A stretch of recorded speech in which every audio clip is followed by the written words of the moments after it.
Hello guys, Robin Gel speaking.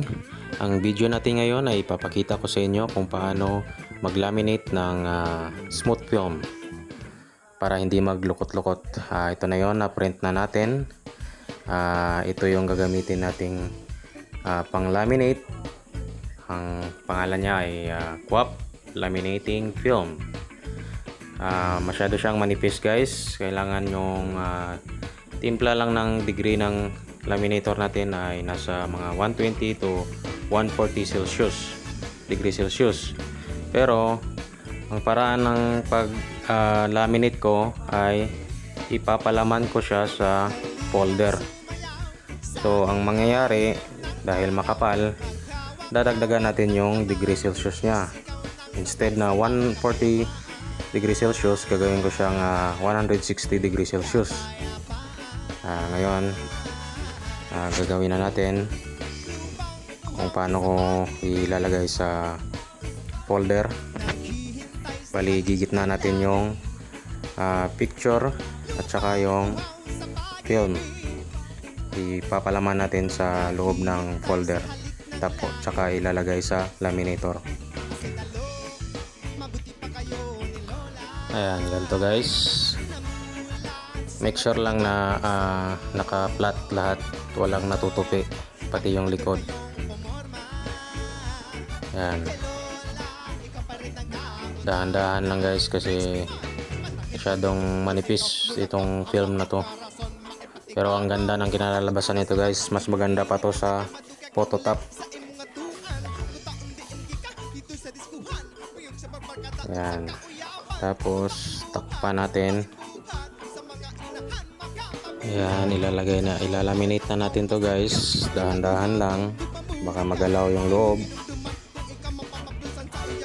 Gagawa kami nito para sa photobook, para manipis pa rin yung photo paper nya.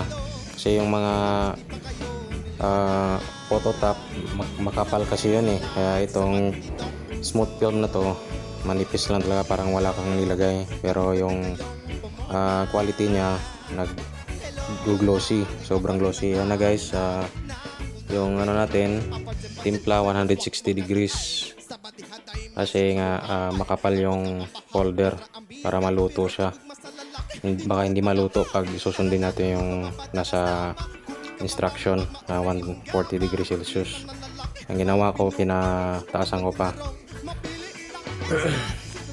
Yan, insert na natin.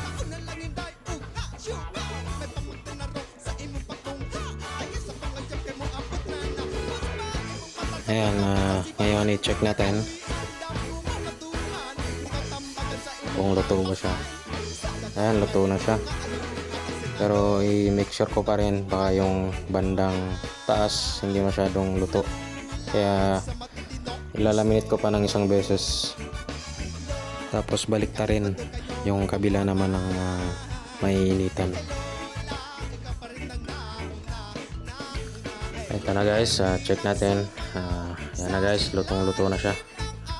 Ganda ng pagka-glossy niya, smooth na smooth. Wag nyo pong itatry na i-laminate ulit ng walang folder guys, kasi napakalakas yung degrees nito, sobrang init. Kaya baka masunog yung picture nyo. Ito na yan guys, ito na yung final result. Ang kintab nya maganda. Tapos i-cut natin yung mga sobra-sobra sa gilid kasi ano siya, may mga lagpas-lagpas kasi siya guys. Tapos ipapakita ko na rin sa inyo yung final na nagawa naming photobook guys. Ito na yon, bubuklatin natin. Yan yung ginamitan natin ng smooth film na sobrang nipis. Ganda ng kinalabasan niya guys. Sure akong matutuwa yung client natin dito. Sobrang glossy niya. Ayan.